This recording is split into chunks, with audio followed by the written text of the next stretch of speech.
Hello and welcome back to my channel. My name is Mihaela. I am a mother of 2 children. My youngest is almost 3 weeks old and he's with me today. His name is Arlo, and my oldest daughter is 23 months old. In fact, today she is 23 months old, 19th of November as I'm filming this. Last week I made the first video in a very long time about my second birth story. It was a very positive birth story and I had a lot of fun recording that, and thanks for all the comments that I received on it. And today I want to talk about how we introduced baby Arlo to Harper. This is probably one of the most common questions that I have received since giving birth. I'm going to be sharing my experience in the hopes that it will make your experience easier as you're preparing for the arrival of your second child. So let's begin. Okay, let's begin. I'm going to be breastfeeding at the same time, so hopefully this will be a very smooth filming experience and it won't take me too long. I made a few notes, that's why I'm looking on the right. So things we did before giving birth. Very importantly, I think talking to her regularly about the fact that I was having a baby. Almost every day, without fail, we would talk about mommy having a baby in her tummy, asking where the baby is, talking about how she could help with baby, including baby in the conversation as much as possible. We didn't have a name for him at the time. Obviously, if you have a name, that will probably make it a little bit easier. We did know it's going to be a boy, so we were referring to the baby as baby brother. Also, Harper goes to nursery and we asked the staff at nursery to, wherever possible, mention to her that she's going to have a baby brother. If there's any natural opportunity for them to mention it, whether they're reading a story or singing a song about it, something related to siblings, to certainly mention it to her. Before I gave birth, she'd gotten to the point of verbalizing mommy has a baby in her tummy, and I think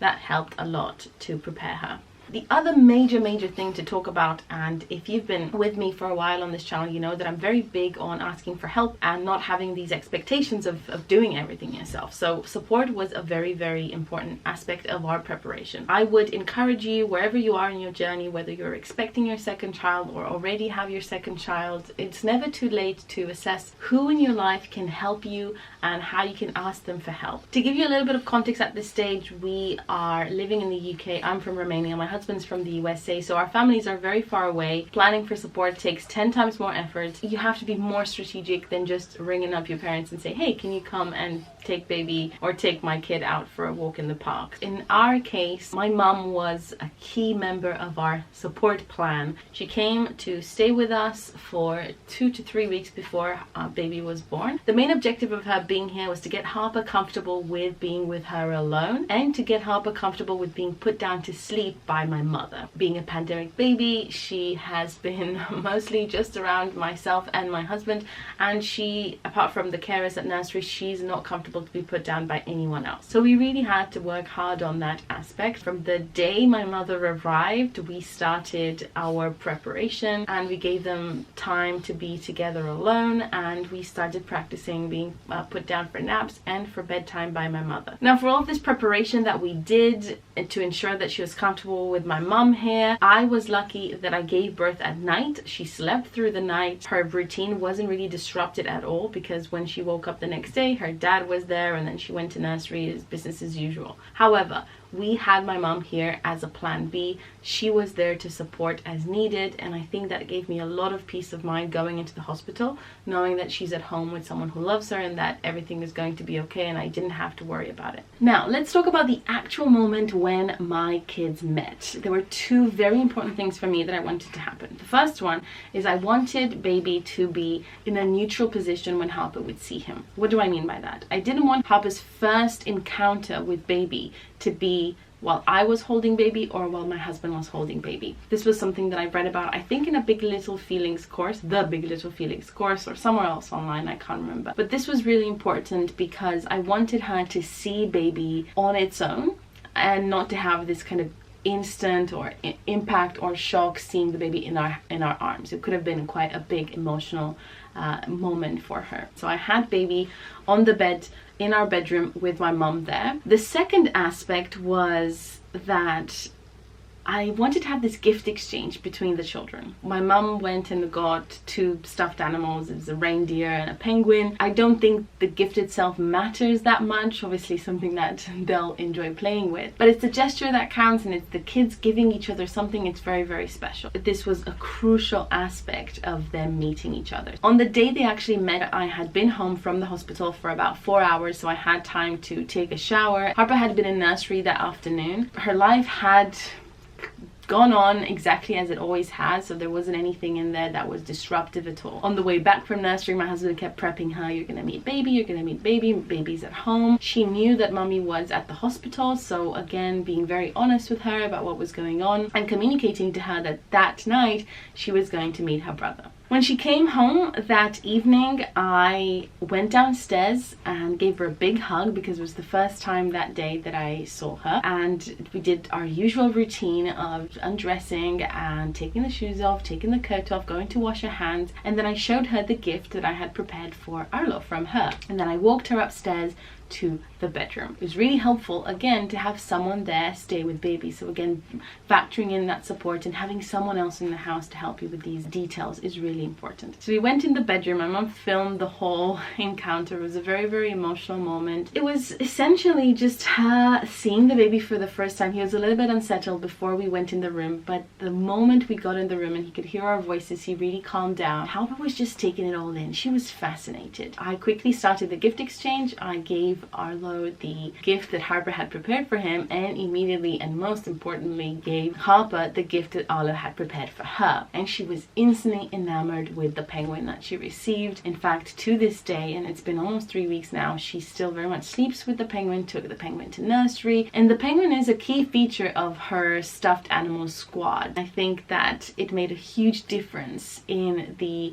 experience that she had meeting her brother. That whole 15 minutes was essentially filled with her examining his feet and touching his hand. I was holding him, my husband was holding him, then we gave her the opportunity to hold him a little bit, or at least try and stroke his head, you know, describing baby to her and just having a conversation with her. And then at the end of that 15-minute beautiful encounter, we all went downstairs and she had dinner and we continued her usual bedtime routine, except this time Arlo was with us. I was breastfeeding him and again explaining to her what I was doing. She completely gets it. She's like, Arlo's eating now, and she gets that that's what he's doing, and she's mainly fascinated with the whole experience. Overall, a big maybe concern or worry that I had was that she would express feelings of jealousy or feeling left out, and obviously we've been very mindful of that from day one. As a result of that, we've made sure to have special one-to-one time with her as much as possible to keep her routines going as we used to, and for her love cup to be filled with both mum time and dad time. At the same time, we are giving her opportunities to bond with her brother and giving her the chance to get involved in nappy changes and putting him to sleep or reading a book together, just getting her involved as much as possible. Now, of course, my experience is very limited. As I said, we've only been in this formula of family of 4 for only not even 3 weeks. But for now, I haven't seen any signs of jealousy whatsoever, and she's been really fascinated with Arlo in our family. Now, to wrap this up, I just have a few more thoughts to share overall about the experience of having 2 children and a few questions that I received on Instagram where I was sharing that I plan to make a video about this. So the first thing I want to talk about is guilt, or the feeling of guilt towards Harper not being a single child anymore and not being able to spend all of my time with her like I used to. We are both doing our best in terms of spending our time with the children, not equally because that's not really the aim, but proportionate to their need and desire for love and affection as we interpret it and as we feel it, right? And as we also need it. I don't feel guilty in that respect. If anything, I feel like I'm a superwoman for managing both of my kids' needs and my needs and that of my husband, and keeping it all somewhat balanced and together is a true miracle. I did feel extremely emotional on the night I gave birth, and I was alone. If you watch my video, you'll know that I spent the night alone in the hospital just with baby, and I had a moment when I was in the room. I felt extremely, oh, I'm gonna start tearing up now. I just felt so emotional. I was looking at photos of her when she was a baby, and I remembered that she made me a mum, you know, and that was truly the most emotional I have felt about this experience of having 2 children. Overwhelmed by the sense of love that I have for her, and just feeling excited about this new chapter that we're gonna have together as a family. I don't feel guilt at all.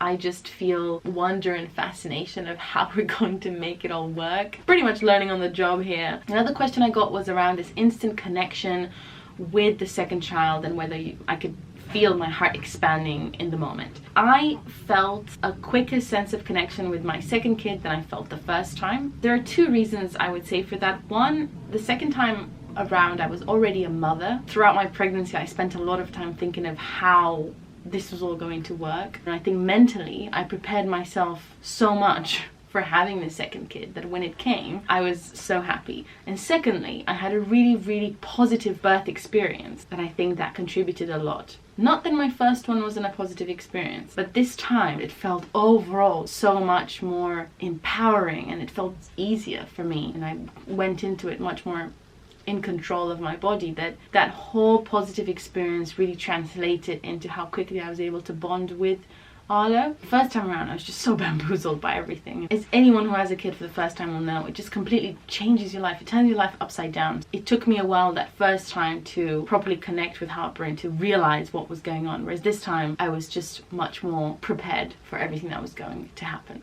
The other thing I want to talk about is division of responsibilities, and to sort of prepare yourself a little bit around this idea that your partner will probably be more on toddler duty and the mother will probably be more on newborn duty, and that is okay. Having said that, building in those pockets of time throughout the day where the other can spend time with the other kid is crucial. I miss hanging out with Harper if I don't spend time with her the whole day, so it's really important for me to do that. Equally, it's very important for my partner to bond with baby, so I have to make sure that we have skin to skin time and snuggles and cuddles, and that he gets to enjoy the newborn bubble as much as I do.